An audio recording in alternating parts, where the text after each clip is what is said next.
الحمد لله رب العالمين والعاقبة للمتقين والصلاة والسلام على رسوله سيدنا محمد وعلى آله وأصحابه أجمعين أما بعد فأعوذ بالله من الشيطان الرجيم بسم الله الرحمن الرحيم ويوم القيامة ترى الذين كذبوا على الله وجوههم مسودة وقال النبي صلى الله عليه وسلم كفى بالمرء كذبا أن يحدث بكل ما سمع صدق الله العظيم وصدق رسوله النبي الكريم اللهم صل على سيدنا محمد وعلى آل سيدنا محمد وبارك وسلم وكرم عليه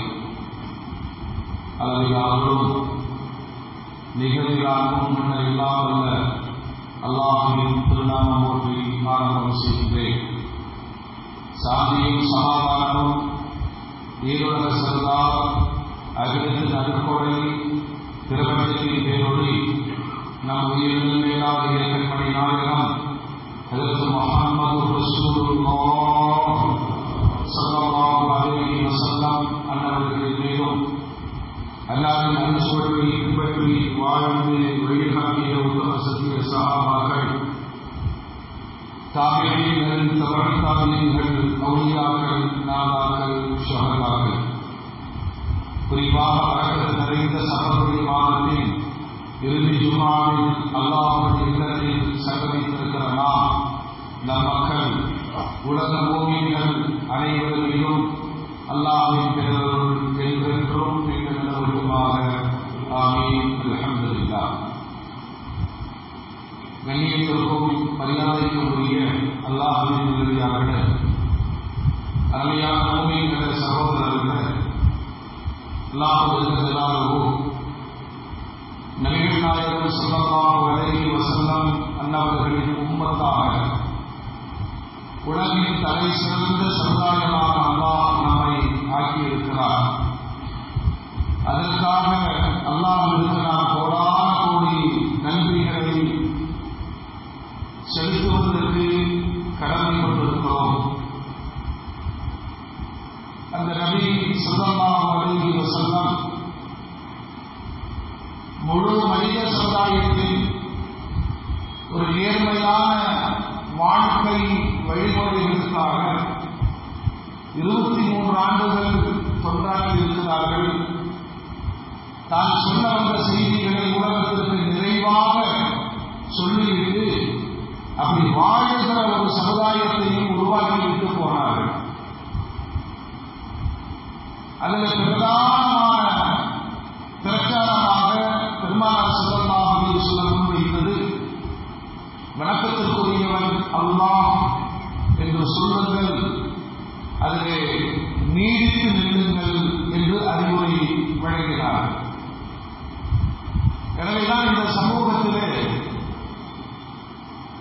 அல்லாஹ்விற்கு இணை கற்பித்தல் என்ற ஒரு விஷயத்தில் ஒரு பாமரை கூட வழிதவறி விடாத அளவுக்கு அழுத்தமான ஈமானிய நம்பிக்கை இந்த சமூகத்தில் பதிக்கப்பட்டிருக்கிறது. அல்லாஹ்விற்கு இணையாக எந்த ஒரு பொருளையும் கற்பனையில் கூட இந்த உம்மத் கொண்டு வராது. வார்த்தைக்கு வார்த்தை நபிகள் நாயகம் ஸல்லல்லாஹு அலைஹி வஸல்லம் சொன்னது அல்-இஷ்ராக், அல்லாஹ்வுடன் நீங்கள் இணை வைப்பது. எல்லா கேள்விக்குமான முதன்மையான பதிலாக இந்த வார்த்தையை சொன்னார்கள் பெருமானார். அப்படி ஈமானிய வட்டத்திற்குள் வந்த ஒருவர் பெரும் பாவங்களிலிருந்து அவர் விலகி வாழ வேண்டும் என்ற எச்சரிக்கையை தொடர் பிரச்சாரமாக பெருமானார் முன்வைத்தார். கொலை செய்து விடாதீர்கள், விபச்சாரம் புரிந்து விடாதீர்கள், திருடாதீர்கள், வட்டி வரவு செலவுகளை தடுத்துக் கொள்ளுங்கள், பொய் சத்தியம் செய்யாதீர்கள். இந்த வரிசையில் நபிகள் நாயகம் ஸல்லல்லாஹு அலைஹி வஸல்லம் இந்த சமுதாயத்தை பண்படுத்திய மிக முக்கியமான சமூகத்திற்கு தேவையான ஒரு பாடத்தை பெருமானார் முன்வைக்கிறார்கள். பொய் பேசாதீர்கள். இது நாம ஒரு காலகட்டத்தில் தீர்மானித்துக் கொண்ட ஒரு பாவ செயல். அப்படி எல்லாம் வாழ முடியாது. இது மிக சர்வசாதாரணமாக சமூகத்திலே பயன்படுத்தப்படுகிற ஒரு வார்த்தை. இன்னும் சொல்ல போனால் எப்படி பொய் சொல்லி வாழ வேண்டும், எப்படி பொய் சொல்லி சம்பாதிக்க வேண்டும், அதற்கான கோர்ஸ்கள் நடைமுறைப்படுத்தப்பட்ட ஒரு உலகத்திலே தான் நாம் வாழ்கிறோம். அல்லாஹ்வுடைய ரசூல் சொல்வார்கள், பொய் பேச தொடங்கும் பொழுது அந்த பொய் நிச்சயம் பாவத்தின் பால் கொண்டு போய் சேர்க்கும். பாவ காரியங்கள் எங்கே பெருகுகிறதோ அது நரகத்தில் கொண்டு போய் சேரும். கடுமையாக எச்சரித்தார்கள். உங்களை சுற்றிலும் வழக்குமார்கள் உங்களுடைய பாதுகாப்பு பணியில் இருக்கிறார்கள். நன்மை தீமைகளை பதிவு செய்ய ஹமலாக்கள் என்று சொல்லக்கூடிய பாதுகாப்பு வழக்குமார்களும் ஒரு அடியான் அவன் வாய் திறந்து பொய் பேசுகிற பொழுது மூக்கை பிடித்துக் கொண்டு ஓடிவிடுகிறார்கள் என்று நபிகள் நாயகம் ஸல்லல்லாஹு அலைஹி வஸல்லம் பொய் பேசுகிற ஒருவன் அல்லாஹ்வுடைய பாதுகாப்பை விட்டு அவன் அப்புறப்படுத்தப்படுகிறான். சாதாரணமா பொய்யை சொல்கிறோம், ஒரு சின்ன பொய்தானே. ஆனால் பெரும்பாவங்களின் பட்டியலில் அல்லாஹ் இதனை சேர்த்து தௌபா செய்யாமல் ஒருவன் மன்னிக்கப்பட மாட்டான் என்று கண்டிப்பு செலுத்தப்படுகிற அளவுக்கு பயங்கரமானது பொய். இந்த பொய்யால் ஒருவர் பாதிக்கப்படும் பொழுதுதான் அதனுடைய வேதனைகளை அவர்கள் அனுபவிப்பார்கள். இல்லையா? சாதாரணமா குழந்தைகள் பெற்றோரிடமிருந்துதான் பொய்யை கற்றுக் கொள்கிறார்கள். சில நேரங்களில் அப்படி பொய் சொன்னாதான் நம்மளை ஏற்றுக்கொள்வார்கள் என்ற மனநிலைக்கு அவர்கள் உண்டப்படுகிறார்கள். வீட்டுக்கு தேடி வர்றாங்க, அப்பா இருக்கா, உள்ள இருந்து என்ன சொல்றாங்க, இல்லைன்னு அந்த குழந்தை போய் அப்படியே சொல்லுது. இல்லைன்னு சொன்னா விபரீதங்கள் எங்கிருந்து பிறக்கிறது அல்லாஹ்வுடைய ரசூல் குறிப்பிட்டு சொல்வார்கள். சின்ன சின்ன விஷயங்களுக்கு தொடங்குகிற இந்த பொய் ஒரு கட்டத்தில் எங்கு வந்து முடியும் தெரியுமா? அவனுடைய இதயத்தை கருமையடைய செய்து அல்லாஹ்வின் மீதும் அல்லாஹ்வுடைய ரசூலின் மீதும் பொய் சொல்வதற்கு தயங்க மாட்டார்கள். இன்னைக்கெல்லாம் மார்க்க விஷயங்கள்ல கூட 100 விழுக்காடு யாரையும் நம்ப முடியாத அளவுக்கு மார்க்கத்திலும் பொய் சொல்லுகிற ஒரு கூட்டம் பெருகி இருப்பதை நாம் பார்க்கிறோம். ஆச்சரியமா இருக்கும். இவங்க எப்படி அல்லாஹ் ரசூலை முன்வைத்து பொய் பேசுகிறார்கள். அது வசூல் இருக்கிறதா இருந்தாலும் சரி, இல்லை இந்த கூட்டி போனது சொல்லி பொய் குற்றவாளிகள் செய்தாலும் சரி, பள்ளிவாசல்கள் கட்டுமானம், மதரசாக்கள் நடத்துவது, நிறைய இடங்களில் மார்க்கம் பொய்யை தடை செய்திருப்பதில் பொய் பேசுகிற கூட்டங்கள். அல்லாஹ்வுடைய ரசூல் சொல்வார்கள், கியாமத்துடைய நாளில் குர்ஆனுடைய வசனம், கியாமத்துடைய நாளில் அல்லாஹ்வின் மீது பொய் வைத்தவர்கள் முகம் கருத்தவர்களாக வருவார்கள். நபிகள் நாயகம் ஸல்லல்லாஹு அலைஹி வஸல்லம் எச்சரிப்பார்கள், நான் சொல்லாததை சொன்னதாக ஒருவர் பொய் சொல்லி ஒரு செய்தியை வெளியிடும் பொழுது நீங்கள் உறுதியாக நம்புங்கள், அவன் தங்குமிடம் நரகம் என்று நபிகள் நாயகம் ஸல்லல்லாஹு அலைஹி வஸல்லம் எச்சரிக்கிறார். அப்ப இந்த பொய் ஒருவருடைய துனியாவை பாழ்படுத்தி விடுகிறது, மறுமையை பாழ்படுத்தி விடுகிறது, நீடித்த நிலங்கள் நரகத்திற்கு அவனை ஆட்படுத்தி விடுவதை அல்லாஹ்வுடைய ரசூல் எச்சரிக்கிறார்கள். என்ன விஷயம்? இதிலிருந்து நாம் தப்பிச்சுக்கணும் அப்படிங்கிறதுக்காக ஒரு மனிதன் தொடங்குகிற பொய்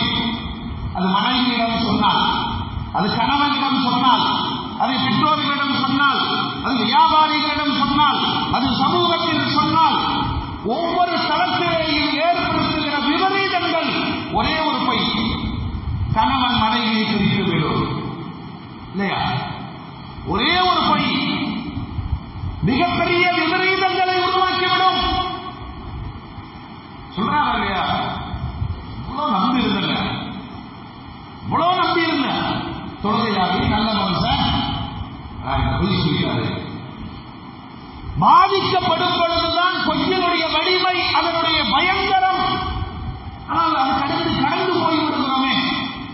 நான் அந்த பாவத்தை செய்து விடக்கூடாது, அது என்னை பாதிக்கும், என் சமூகத்தை பாதிக்கும், என்னுடைய மறுமையை பாதிக்கும், இந்த மார்க்கத்தை பாதிக்கும்.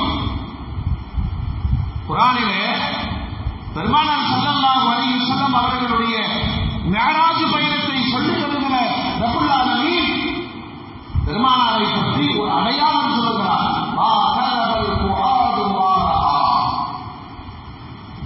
அவர் பார்த்துட்டு வந்தேன்னு சொன்ன அந்த மிஅராஜுடைய நிகழ்வுகள் எதனையும் எந்த இதயங்களும் பொய் கொடுத்தாது.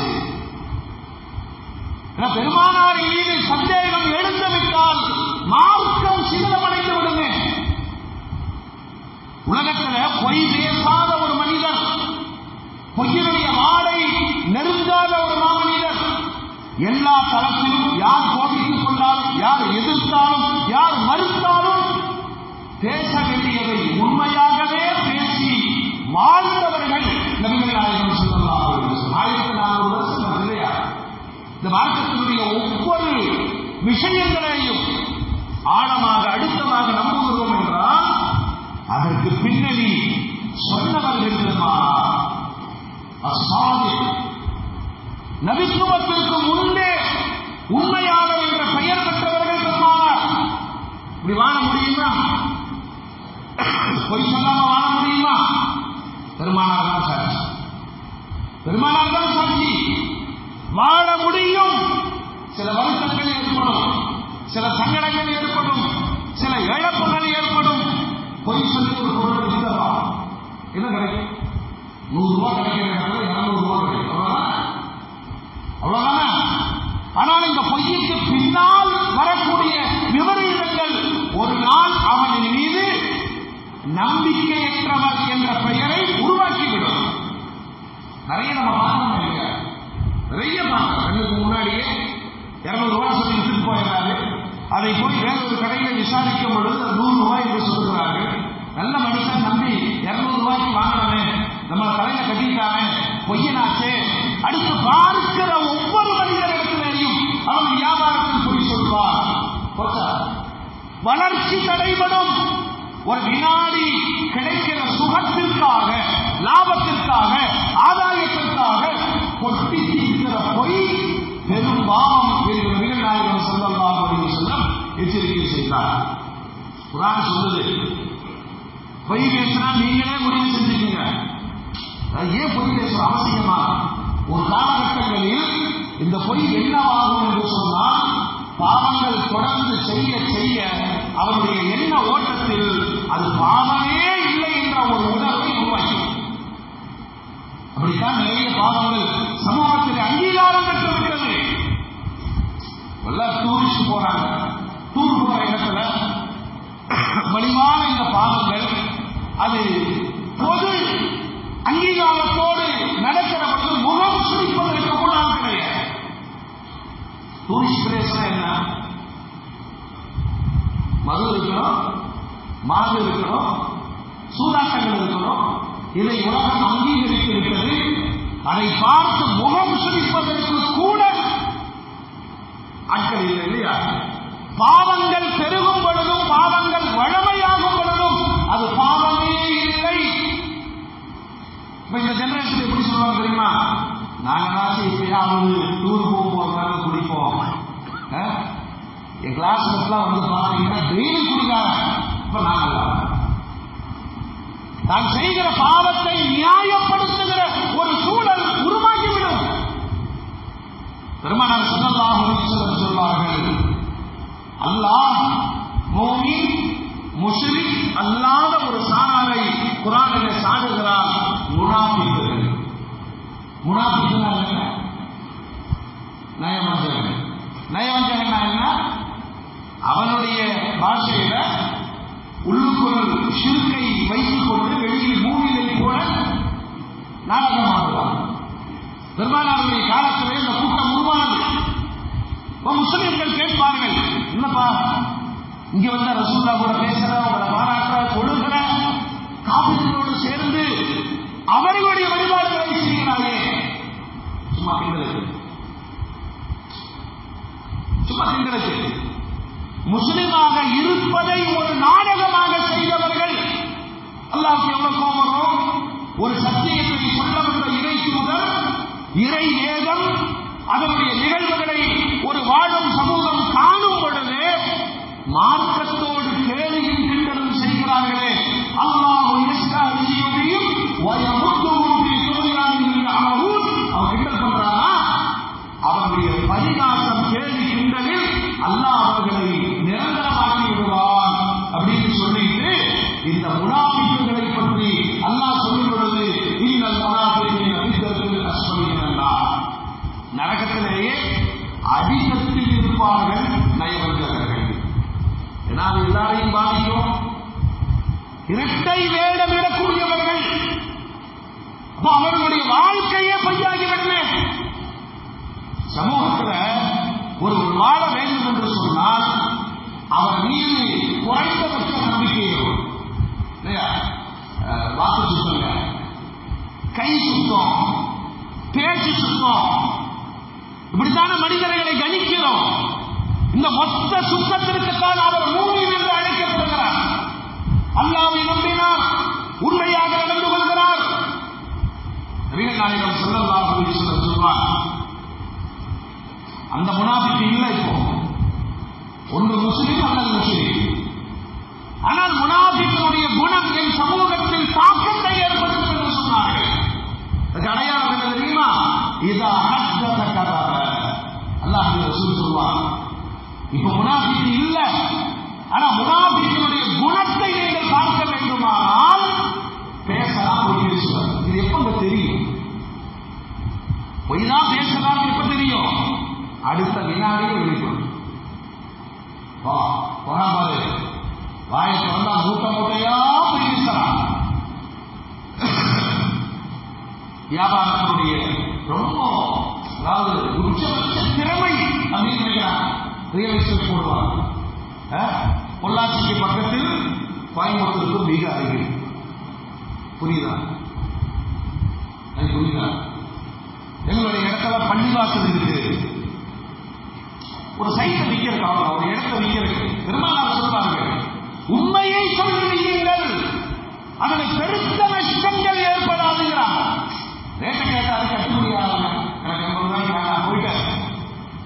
வாங்க, நான் 60 ரூபாய்க்கு தர்றேன், 60 ரூபாய்க்கு தர்றேன். சில சின்ன சின்ன பாதிப்புகள் ஏற்படலாமே தவிர பொய் சொல்லி ஒரு பொருளை விற்பனை செய்பவனை அல்லாஹ் ஏறெடுத்து பார்க்க மாட்டான் என்று நபிகள் நாயகம் ஸல்லல்லாஹு அலைஹி வஸல்லம் எச்சரித்தார். அப்படி போய் இன்னைக்கு மருத்துவ உலகத்தின் மீது மக்களுக்கு நம்பிக்கை போயிருச்சா இல்லையா? சொல்லுங்க, போயிருச்சா இல்லையா? சும்மா கால் வழியே போனா உடனே செத்துல கொண்டு படுக்க வச்சு எப்படி போய் நடந்து வந்தீங்க சந்தாக்கிலே வரும்.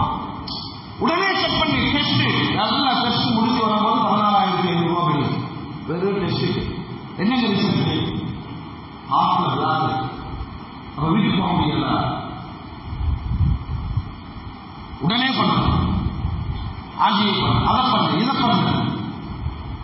காய்ச்சல் வர்ற மாதிரி யாரை பார்த்தாலும் சரி இந்த மருத்துவ உலகம் ஒரு பயமுறுத்தலை உருவாக்கி வைத்து பொய்மைக்கு பின்னால் உயிர்களோடு விளையாடுகிற விவரங்களை பார்க்கிறோமா இல்லையா? ஒருத்தர் இந்த கொரோனா நேரத்தில் தான் அந்த உண்மைகள் வெளிப்பட்டது. நேற்று இருந்து நெஞ்சு வலிக்குதுன்னு ஆஸ்பத்திரிக்கு போயிட்டார். ஜிஎஸ்ல போய் செக் பண்ணி எல்லாம் முடிச்சா ஹார்ட்ல பிளாக் இருக்கு, நீங்க ஓபன் சர்ஜரி பண்ணணும். எப்ப சார் பண்ணணும்? ரொம்ப கொரோனா கண்டிஷன் நிறைய இருக்கு, நாளைக்கு உங்களுக்கு ரேட்டு, உடனே வந்து பண்ணுங்க. அவர் வாங்கிட்டார். போகல, கொடுத்த மாத்திரையெல்லாம் வாங்கி சாப்பிட்டு அவருக்கு தெரிஞ்ச கை வைத்தியம் இல்லை என்னமோ சொல்லுவாங்க இல்லையா, அதை கசாயம் முடி இதெல்லாம் செய்து சாப்பிட்டு 5 வருஷம் உயிரோடு இருக்கார். நான் சொன்னேன், மறுநாள் போயிருந்தீங்கன்னா ஜனாதாவோட வந்திருப்பார். சில நேரங்களில் மருத்துவம் உண்மை என்று சொன்னாலும் அணுகுமுறையில் நிறைய பொய்மைகள். இப்படி எப்படி ஆக்கிட்டாங்கன்னா, மருத்துவமனைகள் என்பது பயமுறுத்தலின் பின்னால் தான் சக்சஸ் ஆகும். அந்த டாக்டர் சும்மா தான் உள்ள உட்கார்ந்து நோண்டிட்டு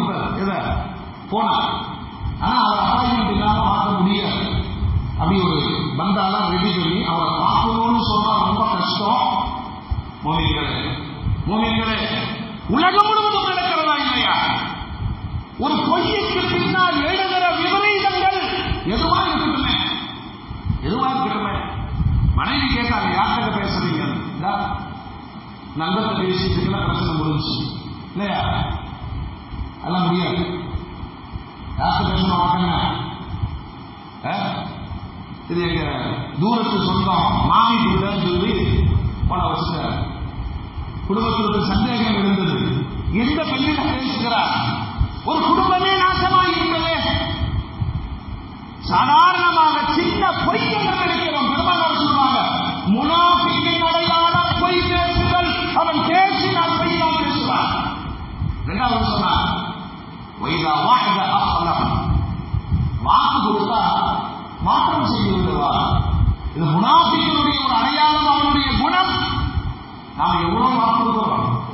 காலையில ஷூ குறிப்பா கடன் வாங்கிய பிறகு நம்ம செல்போன் நானா ஆஃப்.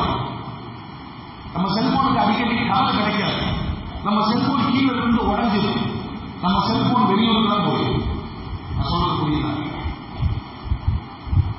கடன் தான தர்மத்திற்கு 1க்கு 10 என்று சொன்னால் கடனுக்கு 18 மடங்கு நன்மை. குர்ஆன் கடன் கொடுக்க சொல்லுது. ஒரு அடியானுக்கு அவருடைய கஷ்ட நேரத்தில் நீ கடன் கொடுத்தால் நீ அல்லாஹ்வுக்கு கொடுத்த கடன். சரிங்களா? நல்ல விஷயம். திடீரென்று ஏற்படுகிற ஆபத்துகள், விபத்துகள், மருத்துவம் சார்ந்த தேவைகள் யாரிடம் போகும்? பெரும் தொகைகளுக்கு வியாபாரத்தில் நஷ்டம். எல்லாருமே ஃபுல் செட்டில்மெண்டோட வியாபாரம் செய்வது கிடையாது இல்லையா?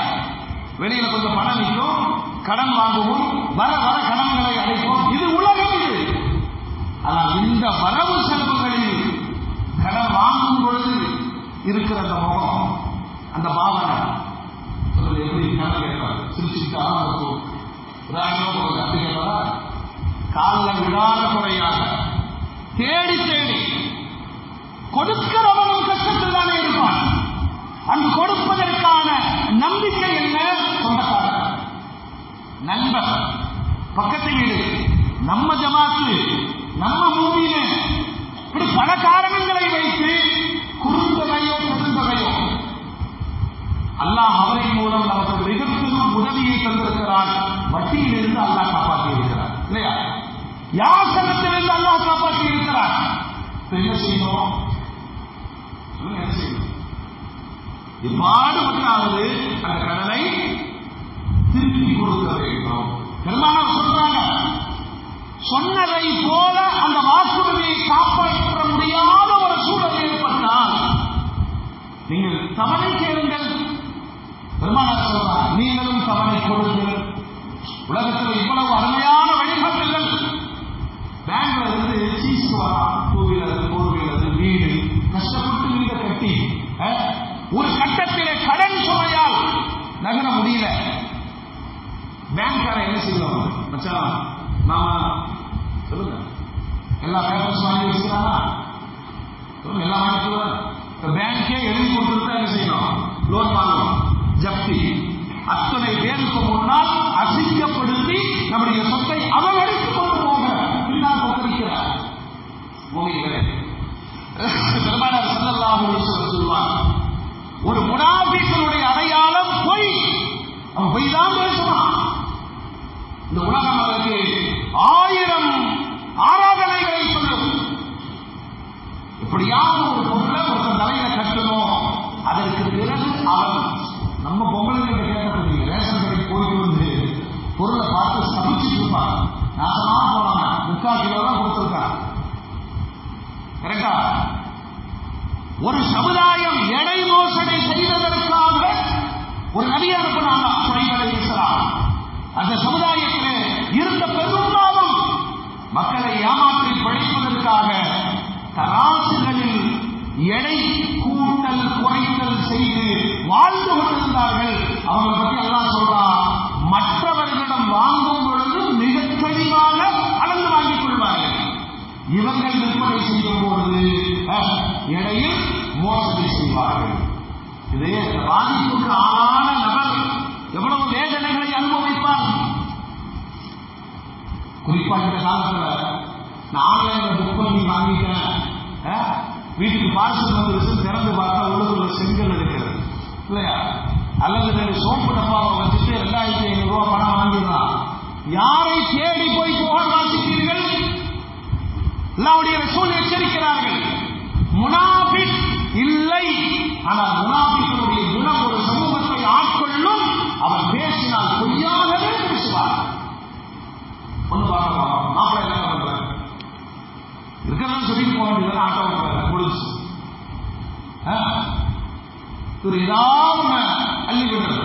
அவங்க கற்பனையில மாப்பிள்ளை ரொம்ப ஜெகஜோதியா இருக்கிறாரு. பிறகு விசாரித்து பார்க்கும்போது ஆட்டோ டிரைவர் ஒரு கேவலமும் கிடையாது.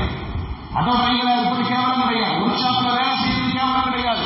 மளிகை தொழில் செய்யக்கூடியவன் கேவலம், எந்த தொழிலும் கேவலம் கிடையாது. ஆனா அவராக வெளியேற்ற முடிகிறது. வாடகை வீட்டில் சொந்த வீடுங்கிறாரு, வெளிநாட்டில் இருந்து பணம் வருகிறது என்று சொல்கிறார்கள். ஒரு பொய்யுக்கு பின்னால் அந்த வாழ்க்கை அஸ்தமனமாகிவிடுமே. எத்தனை நாள் இந்த பொய்யை காப்பாற்றுவீங்க? சமூகத்தில் நடக்கிற நிறைய பிரச்சனைகளுக்கு பின்னால் நாம் கவனிக்காத ஒன்று இருக்கிறது. நீங்கள் சொன்ன ஒரு பொய்யுக்கு பின்னால் இத்தனை சோதனைகள் வந்தது. பள்ளிக்கூடத்தில் லேட்டா வந்தா வாரியார் கேட்டார், ஏண்டா கேட்டு சைக்கிள் பஞ்சராக சொன்னார். கிளாஸ்ல இருக்கிற அத்தனை பேர் சிரிச்சாங்க. ஏண்டா சிரிக்கிறீங்க? சார் அந்த சைக்கிளே இல்லை சார். ஒரு சின்ன பொய், இந்த பொய்க்கு பின்னால் எழுகிற தீமைகளை நான் என்ன நடக்கும் அப்ப சாதிச்சுவான். அன்னைக்கு 100 ரூபாய் லாபம், அன்னைக்கு இந்த காரியத்தில் சக்சஸ். ஆனால் பின்னால் ஒரு விபரீதங்கள் உருவாகும். நீ சொன்ன பொய்யினால் உன் மீது இருக்கிற நம்பகத்தன்மை மௌனாகிற வரைக்கும் இல்லாமல் அந்த பாவத்திலிருந்து நீங்கள் வெளியேறவே முடியாது. சொல்லுவாங்க இல்லையா, இவனா மாடி அவனோட ஜாக்கிரதையா இருக்கப்பா, 30 வருஷத்துக்கு முன்னாடி பொய் சொல்லி ஏமாற்றியதற்காக காலங்காலமாக இவன் பொய்யன் என்ற ஒரு முத்திரை அவன் மீது சுமத்தப்படும். அந்த எச்சரிக்கை தான் பெருமானார் ஸல்லல்லாஹு அலைஹி வஸல்லம் சொல்றார். பொய் சொல்லாதீர்கள், அது உங்களையும் பாதிக்கும், சமூகத்தையும் பாதிக்கும். அல்லாஹ்வுடைய ரசூல் ஒரு 23 ஆண்டுகள் அல்லாஹ்வை பற்றி பேசி வருகிற இடங்களில் தாம் சொல்ல வந்த செய்திக்கு அங்கீகாரம் கிடைக்க வேண்டும் என்பதற்காக ஒரு இடத்துல கூட பெருமானார் பொய் பேசுகிறது. அப்படி பேசுகிறது இந்த மார்க்கம் இருக்குமா? சொல்லுங்க, இந்த மார்க்கம் இருக்குமா? அவ்வளவு வலிமையான சத்தியத்தை கஷ்டம்தான், உண்மை சொல்லி வாழ்வது என்பது கஷ்டம்தான். ஆனால் அதில் கிடைக்கிற நிம்மதியும் கண்ணியமும் பொய் சொல்வதில் கிடைக்காது. நபிகள் நாயகம் ஸல்லல்லாஹு அலைஹி வஸல்லம் தொடர்ந்து சொல்வார், நீங்க சாதாரணமா தப்பிச்சிடலாம்,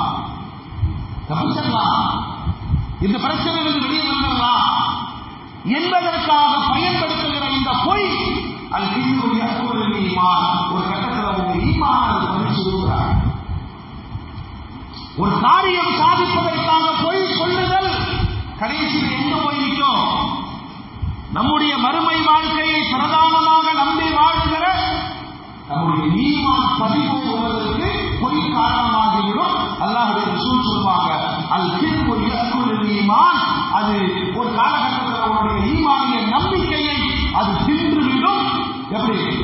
விறகை நெருப்பு தின்பதை போல. அடுத்த விறகு வச்சா என்ன கரிஞ்சு போயிடும். பொய்யை கொண்டு வாழ்க்கை நீங்கள் நடத்துவீர்கள் என்று சொன்னால் ஒரு காலகட்டத்தில் அந்த பொய் உங்கள் ஈமானை தின்றுவிடும். அப்புறம் ஈமானை இல்லைன்னா தொழுக, நோன்பு, ஜக்காத், ஹஜ் எந்த பிரயோஜனத்தையும் அது தராது. அதனால் நீங்கள் பொய்யை தவிர்த்துக் கொள்ளுங்கள். அந்த பழக்கம் பேர் ஆபத்து என்பதை நபிகள் நாயகம் ஸல்லல்லாஹு அலைஹி வஸல்லம் எச்சரிக்கிறார். குர்ஆன்ல ஹிஜ்ரி 9ஆம் ஆண்டு நடந்த ஒரு வரலாற்றை அல்லாஹ் பதிவு செய்கிறார். பெருமானாருடைய 23 ஆண்டுகளில் தொடர் போர், நிர்பந்தமாக போர்கள் பெருமானார் மீது திணிக்கப்பட்டது. அந்த போருக்கு பேரு கஸ்வத்துல் உஸ்ரா. கஷ்டமான போர், கடுமையான வெயில் காலம், வறட்சியான நிலை, பொருளாதார குறைவு. இந்த மாதிரி ஒரு நேரத்தில் பெருமானார் மீது ஒரு போர் திணிக்கப்படுகிறது. அல்லாஹ்வுடைய ரசூல் நிர்பந்தமாக இந்த போரை பிரகடனம் செய்கிறார்.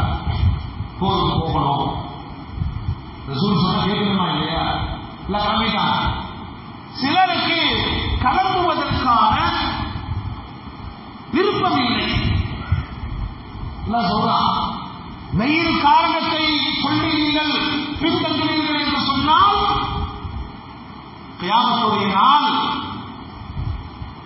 நரகத்தினுடைய சூடு அசத்துவா இதை விடவும் கடுமையான சூடாக இருக்கும். சரியா? அறிவிப்பு செய்தார்கள். போர் நிதி திரட்டப்பட்டது. அறிவிக்கக்கூடிய சகாபாக்கள் புறப்பட்டு போனார்கள். பலரும் கொல்லப்பட்டார்கள்.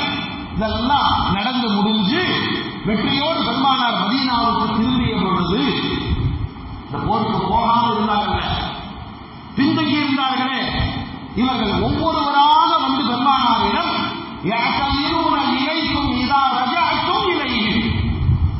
போர் முடித்துக் கொண்டு நபியை நீங்கள் வருவீர்கள் என்று சொன்னால் பொய் காரணங்களை சொல்லி உங்களிடம் வருத்தம் தேடுவதற்காக வருவார்கள். அந்த மாதிரியே வந்தாங்க.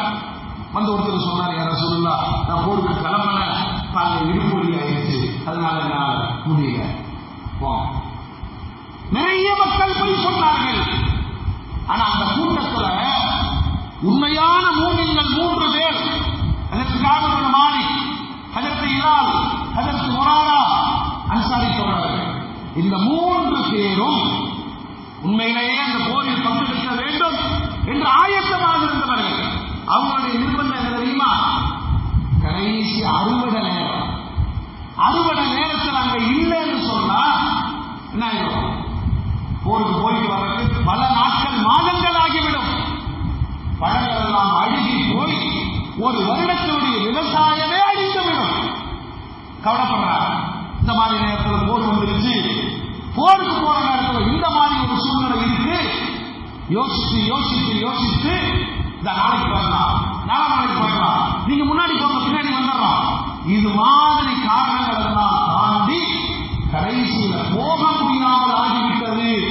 பெருமானாரும் போர் முடித்து திரும்ப வந்து விட்டார்கள்.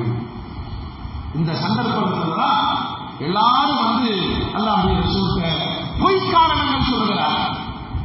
இப்படி ஆயிடுச்சு, அப்படி ஆயிடுச்சு, வரலாற்று உடம்பு சரியில்லாம பார்த்து, பிள்ளைக்கு பிரசவம் ஆயிடுச்சு, விருந்தாளிங்க வந்துட்டாங்க, நமக்கு தெரியாது.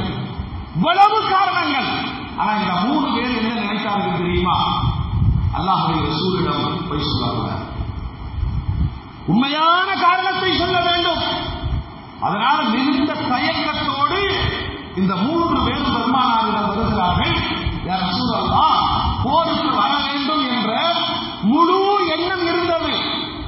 அறுவடை நேரம், இதை விட்டு போக மனமில்லை. இந்த அறுவடை செஞ்சுட்டு நாளைக்கு போயிடலாம், நாளைக்கு போயிடலாம். எங்களுடைய இந்த தயக்கத்தின் காரணமாக நாங்கள் போருக்கு வரவில்லை. யா ரசூலல்லாஹ், நீங்கள் என்ன நடவடிக்கை எடுத்தாலும் நாங்கள் ஏற்றுக்கொள்கிறோம். அங்க இருக்கிறவங்க சொல்லிக் கொடுக்குறாங்க, நாங்கெல்லாம் விவரம் இல்லாதவங்களா, இந்த பார்த்து பொய் சொல்லிட்டு வந்துட்டோம்ல, பொய் சொல்லிட்டு வந்த ரசூலுல்லாஹ் ஏற்றுக்கொண்டார்களே, உங்களுக்கு என்னப்பா அவ்வளவு இதா இருக்கு? இல்லை, நான் அல்லாஹ் ரசூலுடைய விஷயத்தில் பொய் வசமாகிறோம். பெருமானார் ஸல்லல்லாஹு அலைஹி வஸல்லம் இந்த 3 பேரை புறக்கணித்தார்கள். ஒரு சொல்றார், நீண்ட வரலாறு. புறக்கணிக்கிறார்கள். புறக்கணிப்புனா என்ன? அவர்கள் வந்து சலாம் சொன்னால் அல்லாஹ்வுடைய ரசூல் முகத்தை திருப்பிக்கிறார். இந்த பக்கம் வந்து சலாம் சொன்னால் மீண்டும் முகத்தை திருப்பிக் கொள்கிறார்கள். பிறகு ஆட்களை எழுப்பி அல்லாஹ்வுடைய ரசூல் சொன்னாங்க, இந்த 3 பேர் கூட ஊர்ல யாரும் கொடுக்கல் வாங்கல் பண்ணக்கூடாது, யாரும் பேசவும் கூடாது. குர்ஆன் அல்லாஹ் சொல்றான்,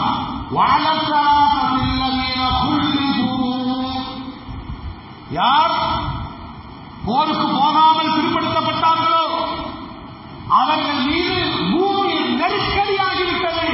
காரணம் மாலிக் சொல்றாங்க, நபி பேச மாட்டேங்கிறாரு, சஹாபாக்கள் பேச மாட்டேங்கிறாங்க, ஆனா நாங்க பள்ளிக்கு வருவோம், சொல்லுவோம், சலாம் சொல்லுவோம், யாரும் எங்களை தடுப்பாங்க.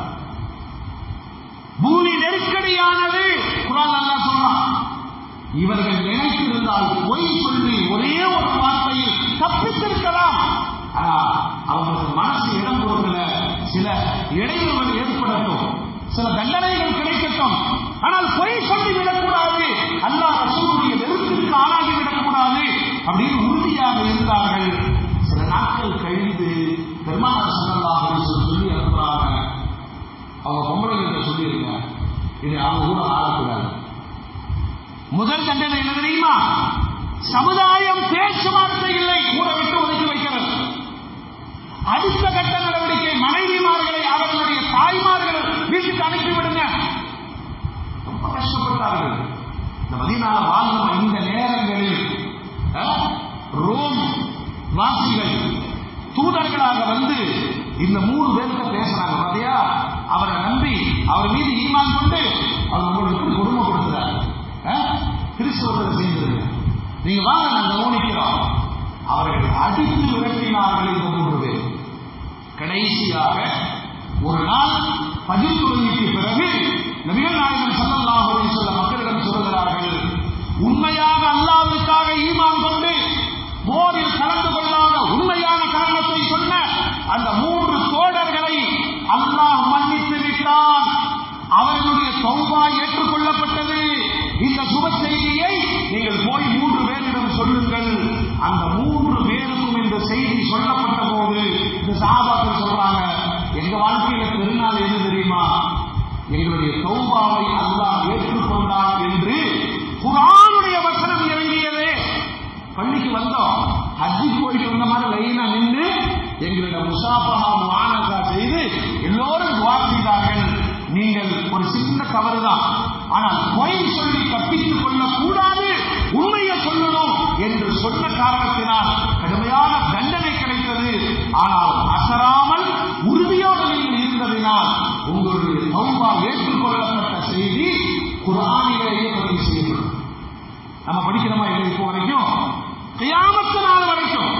எனவே மூமின்களே, பெருமானார் ஸல்லல்லாஹு அலைஹி வஸல்லம் சொல்லுவார், சின்ன வாழ்க்கையில ஒரு தேவைகளுக்காக சில காரியங்கள் சாதிப்பதற்காக நீங்கள் சொல்லுகிற பொய் அது துன்யாவோடு முடிந்து விடாது, அது உங்கள் ஈமானை பாதிக்கும், அது உங்களுடைய மறுமையை பாதிக்கும், அது உங்களை நரகத்தின்பால் கொண்டு போய் சேர்க்கும். உண்மை சொல்லி வாழ்ந்து பாருங்கள், சில கஷ்டங்கள் அதனை அல்லாஹ் விலக்கி விடுவார். நம்ம காலத்தில் இது பெரிய சவால், பெரிய சவால். நம்ம தொடங்கும் போதே என்ன சொல்லுவோம், ஆரம்பிக்கும் போதே என்ன சொல்லுவோம், சொல்ல மாட்டோம், பொய் தான் சொல்லுவோம். ஆரம்பிக்கும் போது பொய் தான் சொல்லுவோம். அப்படி தொடங்குகிற அனைத்துமே உங்களுக்கு சோதனையாக வந்து முடியும். பெருமானார் ஸல்லல்லாஹு அலைஹி வஸல்லம் எச்சரிக்கையா, இவருடைய வாதி அப்படியே வந்தீங்கன்னா அல்லாஹ்வுடைய ரசூல் கட்டத்தில் சொல்றாங்க, யஅதி ஃபி ஆகிரி ஸமான் கௌமுன் கذابூன தஜ்ஜாலூன். கடைசி காலத்துல நிறைய தஜ்ஜால்கள் வருவார்கள், நிறைய பொய்யர்கள் வருவார்கள். மார்க்க விஷயமாக நீங்களோ உங்களுடைய பெற்றோர்களோ கேள்விப்படாத நவீன விஷயங்களை உங்களுக்கு கற்றுத் தருவார்கள். நீங்கள் எச்சரிக்கையாக இருங்கள், அவர்கள் உங்களை வழிநடத்தி விட வேண்டாம். என்ன தேவை ஏற்படுத்தி சொல்லுங்க, என்ன தேவை ஏற்படும்? இந்த மார்க்கத்தில் மக்கள் பேசிக் கொள்ளுகிற குழப்பங்கள் யாவும் நசராணிகளால் திணிக்கப்பட்டது. இதையெல்லாம் மார்க்க விஷயமா அங்கங்க குழப்பங்களாக பிரச்சனைகளாக நாம பேசணும். நமக்குள்ளேயே ஒரு குழு, இவங்க எல்லாம் முஸ்லிம்கள், அது ஷிர்க்குன்னு சொல்லுவோம், இது ஹராம்னு சொல்லுவோம். இந்த மாதிரி குழுக்களாக பிரிந்ததின் பின்னணி இந்த மார்க்கத்தை உடைக்க வேண்டும் என்பதற்காக நிறைய பொய்களையும் புனைகளையும் இந்த சமூகத்தில் உருவாக்கிவிட்ட குழுக்கள் நிறைய வருவார்கள். நீங்க எச்சரிக்கையாக இருங்கள் என்று பெருமானார் சொன்னார். நிறைய பெயர்கள், ஒரு ஊருக்கே 22 கூட்டம், அந்த ஒவ்வொரு கூட்டத்துக்கும் தனித்தனி பள்ளிவாசல்கள். அங்க போனா நம்மளையெல்லாம் காப்பீடு சொல்லி பேசிட்டு இருப்பாங்க, நம்மளையெல்லாம் காப்பீடு சொல்லுவாங்க. தாய்காக மௌத்தா போன தாய்காக துவா செய்தால் அது குபுரு, கபரு ஜியாரத்து செய்தால் அது கபரு வணக்கம். திருமணங்கள் ஹராமான திருமணம். ஆனா அவங்க எந்த ஏன் இப்படி உங்களுக்கு எங்கிருந்து செய்திகள் கிடைத்தது? நஸ்ரானிகள் ஏற்படுத்திய மிகப்பெரிய ஒரு பித்தலாட்டத்தின் பின்னணியிலே இந்த சமூகம் உடைக்கப்படணும் அப்படி நிறைய பொய் செய்திகளை கொடுத்தார்கள். இன்னைக்கும் நிறைய இளைஞர்கள் ரொம்ப உணர்ச்சிகரமா இருக்கிறாங்க, சமூக செயல்பாடுகள் இருக்கு, வீரியமா இருக்கிறாங்க அப்படின்னு அந்த அமைப்புகள்ல போய் சேர்ந்து ஒரு தனி பள்ளிகள்ல போய் ரொம்ப வேகமா கடைசியில் அவங்க சொல்லுவாங்க, நாங்க இத்தனை நாள் நம்பிக்கை இருந்த ஹதீஸ் அது பலகீனமாயிருச்சு, எங்களுக்கு இந்த ஹதீஸ் தெரியல. சொல்றாங்க, குர்ஆனையும் ஹதீஸையும் காட்டியே சமூகத்தை பிளவுபடுத்துவார்கள். பெரிய ரகளையெல்லாம் கிடையாது. பாருங்க, மௌலிது மாசம் வரப்போகுது, மௌலிது மாசம் வரப்போகுது. ஈமானிய சமூகம் உலகெங்கும் சந்தோஷப்படும். எந்த நபி எங்களுடைய ஹிதாயத்திற்கு காரணமாக இருந்தார்களோ அவர்களுடைய ஒவ்வொரு ஆண்டனுடைய பிறப்பும் இந்த உலகத்திற்கு ரஹ்மத்துதான். நபி இல்லாத ஒரு வாழ்க்கை இல்லை. அந்த நபியை சலவாத்து சொல்லி பெருமைப்படுத்துங்கள். அல்லாஹ்வுடைய ஆணை, ஒரு முறை என் மீது சலவாத்து சொல்லுங்கள், 10 நன்மைகளை அல்லாஹ் வழங்குகிறான். இந்த ரசூலுடைய வாக்கு எந்தெந்த இடங்களில் எந்தெந்த வீடுகளில் பெருமானார் மீது முஹப்பத்தோடு சலவாத்து சொல்லப்படுதோ பரக்கத்துகள் நிறைந்திருப்பதற்கு காரணம். இவ்வளவுதான் எளிமையான விஷயம். இதை கையில் எடுத்துருவாங்க உடனே. அது மார்க்கத்தில் இல்லை, அது அனாச்சாரம், அது உலமாக்கள் இட்டு கட்டியது, இதற்கு ஒரு ஹதீஸ் கூட இல்லை. அல்லாஹ் அக்பர். சாதாரண பொய்கள் தாங்க. போய் கட்டட வேலையில பொய் சொல்லிட்டா, மளிகை கடையில பொய் சொல்லிட்டா, 2 வீலர் விற்கும் போது பொய் சொல்லிட்டா, ரோடு போடும் போது பொய் சொல்லிட்டா, இது மட்டும் பொய் என்று நினைக்கிறீர்களா? இந்த பொய்யை தொடர்ந்தவர்கள் ஒரு கட்டத்திலே மார்க்கத்திலும் பொய் சொல்வார்கள். என்ன தேவைன்னு நீங்க கேட்கலாம், என்ன தேவைன்னு கேட்கலாம். யாரை விட்டது பாவம்? பெருமானார் எச்சரித்தார்களே, எல்லாருமே என்ன மாதிரியே உண்மையை சொல்ல மாட்டாங்க. நான் சொன்ன விஷயங்களில் பொய்யை கலந்து இந்த உலகத்தில் குழப்பங்களை ஏற்படுத்துவார்கள் சொன்னாங்க. குறிப்பிட்டே சொன்னாங்க, நல்லா இளம் வயது வாழ்ந்தவர்களாக இருப்பார்கள், சுண்ணத்தான கோலங்களில் இருப்பார்கள். அவங்க மார்க்கத்தில் சொல்லக்கூடிய எல்லாமே பொய் பித்தலாட்டமாக இருக்கும்.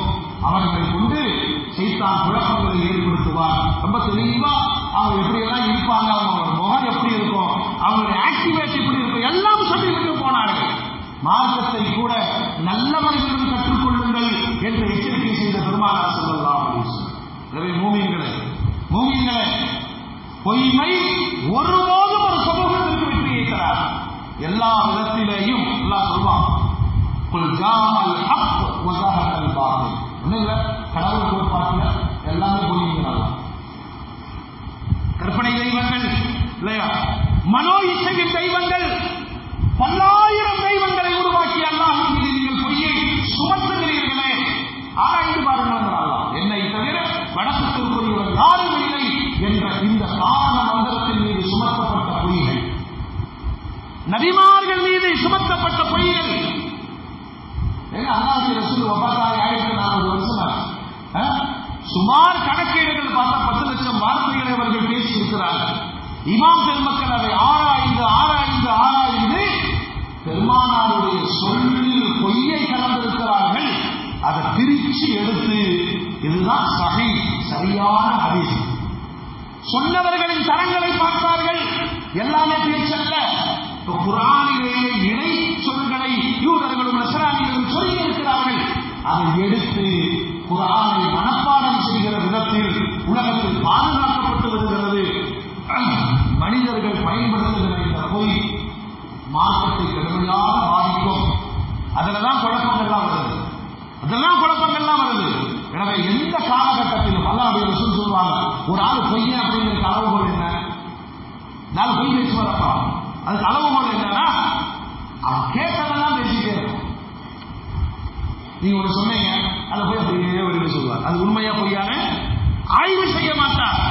அவர் கேட்டதை எல்லாம் வெளியே பேசுபவர் என்றால் எழுதி வைத்துக் கொள்ளுங்கள், அவன் பொய்யன் என்று பெருமானார் எச்சரித்தார். எனவே மூமின்களே, ஒரு பெரும்பாவம் தனி மனிதனை மட்டுமல்ல, ஒரு சமூகத்தை, ஒரு ஈமானிய உறவுகளை எல்லா விதத்திலேயும் பாதிக்கும்.